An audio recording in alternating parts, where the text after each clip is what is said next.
حضور پاک صلی اللہ علیہ وآلہ وسلم کی پیدائش سے پہلے ظلم و ستم، جبر و تشدد، نفرت و معصیت، جہالت و عنایت، غرور، کفر و شرک کی تاریکیوں، تباہ کاریوں کا دور دورہ تھا۔ ابلیس نے اپنی چادر میں بنی آدم کو مکمل طور پر چھپا لیا تھا۔ انسانیت دم توڑ چکی تھی۔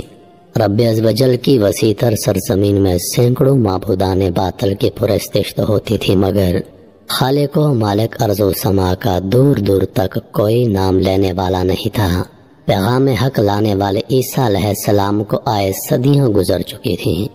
نبی آخر الزمان صلی اللہ علیہ وآلہ وسلم کی ولادت و بعثت کا وقت بھی اب قریب سے قریب تر ہوتا جا رہا تھا، اور پھر وہ وقت آ ہی گیا۔ عرش و کرسی جھوم اٹھے، زمین و آسمان خوشیوں سے مچلنے لگے۔ آفتاب و مہتاب اور کہکشاں کے حسن و جمال کو مزید دوبالا کر دیا گیا۔ کلیاں مسکرا اٹھی، پھول کھل پڑے، بلبل نے ترانے گائے، حور آمد سرکار کی مبارک بادیاں پیش کرنے لگیں۔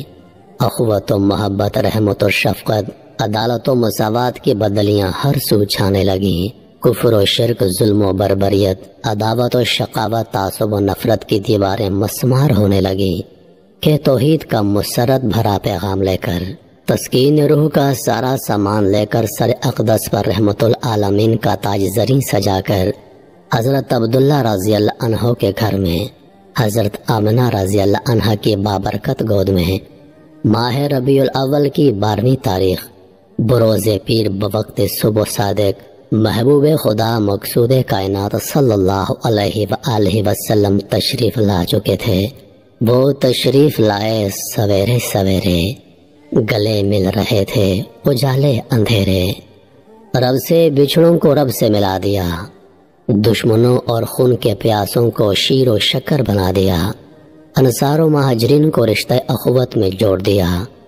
گورے کالے، عرب و عجم، رنگ و نسل، امیر و غریب، صغیر و کبیر، حاکم و محکوم، بادشاہ آیا، آقا غلام کے فرق و امتیاز کو مٹا دیا، اور وحدت کی حسین اور دائمی دوڑ میں پرو کر سب کو ایک ہی معبود کے حضور ایک ہی صف میں کھڑا کر دیا۔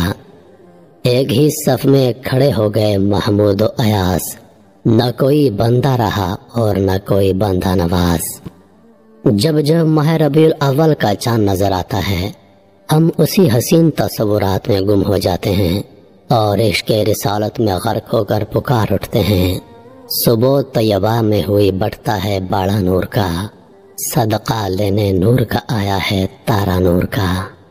محترم ناظرین، مختلف روایات میں سرکار دو عالم صلی اللہ علیہ وآلہ وسلم کی ولادت کی جو تاریخیں ملتی ہیں، ان میں 2، 8، 10، 12، 17، 18 اور 22، لیکن زیادہ تر علماء 12 ربیع الاول پر متفق ہیں کہ حضور علیہ السلام کی پیدائش مبارک 12 ربیع الاول پیر کے دن ہوئی۔ حضور کی شان کیا ہی شان ہے۔ الف نے کہا اللہ کا نور آ گیا، بے نے کہا بانی اسلام آ گیا، تے نے کہا تاجدار مدینہ آ گیا، سے نے کہا ثروت والا آ گیا، جیم نے کہا جلیل القدر آ گیا، ہے نے کہا حبیب خدا آ گیا، خے نے کہا خاتم النبین آ گیا، دال نے کہا دو جہاں کا والی آ گیا، زال نے کہا ذالک الکتاب کہنے والا آ گیا، رے نے کہا رحمت العالمین آ گیا، زے نے کہا زمانے کا امام آ گیا، سین نے کہا ساقی کوثر آ گیا، شین نے کہا شافی محشر آ گیا، سواد نے کہا صادق و امین آ گیا، زواد نے کہا ضعیفوں کا ماوی آ گیا، توئے نے کہا طاہر و مطہر آ گیا، زوئے نے کہا ظلم کو مٹانے والا آ گیا، عین نے کہا عرب کا تاجدار آ گیا، غین نے کہا غریبوں کا ماوی آ گیا، فے نے کہا فقیروں کا مولا آ گیا، قاف نے کہا قرآن والا آ گیا، کاف نے کہا کالی کملی والا آ گیا، لام نے کہا لوح قلم والا آ گیا، میم نے کہا محمد رسول اللہ آ گیا، نون نے کہا نبیوں کا سردار آ گیا، واؤ نے کہا والضحیٰ چہرے والا آ گیا، ہے نے کہا ہادی برحق آ گیا، اور یہ پکار اٹھا یکتا اور انوکھی شان والا آ گیا۔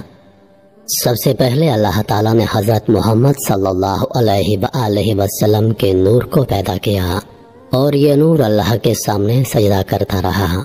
پھر اللہ تعالیٰ نے اس نور کے 4 حصے کیے۔ پہلے حصے سے عرش کو پیدا کیا، دوسرے حصے سے قلم کو پیدا کیا، تیسرے حصے سے لوح کو پیدا کیا۔ پھر قلم سے فرمایا لکھ۔ اس نے کہا اے میرے رب میں کیا لکھوں؟ فرمایا میں قیامت تک جو کچھ پیدا کرنے والا ہوں۔ پھر قلم لوح پر چلنے لگا اور جو کچھ لکھا اللہ تعالیٰ نے فرمایا وہ لکھ دیا۔ پھر چوتھا حصہ اللہ تعالیٰ کے سامنے سجدہ کرتا رہا۔ اللہ تعالیٰ نے پھر اس نور کے 4 حصے کیے۔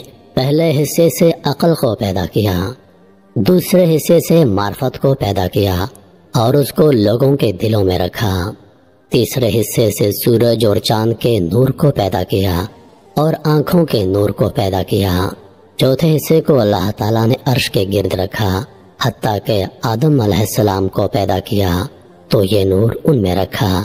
بس عرش کا نور حضرت محمد صلی اللہ علیہ وآلہ وسلم کے نور سے ہے اور قلم کا نور حضرت محمد صلی اللہ علیہ وآلہ وسلم کے نور سے ہے، لوح کا نور حضرت محمد صلی اللہ علیہ وآلہ وسلم کے نور سے ہے اور دین کا نور بھی آپ کے نور سے ہے، عقل کا نور حضور علیہ السلام کے نور سے ہے، معرفت کا نور حضور علیہ السلام کے نور سے ہے، سورج چاند اور آنکھوں کا نور حضور علیہ السلام کے نور سے ہے۔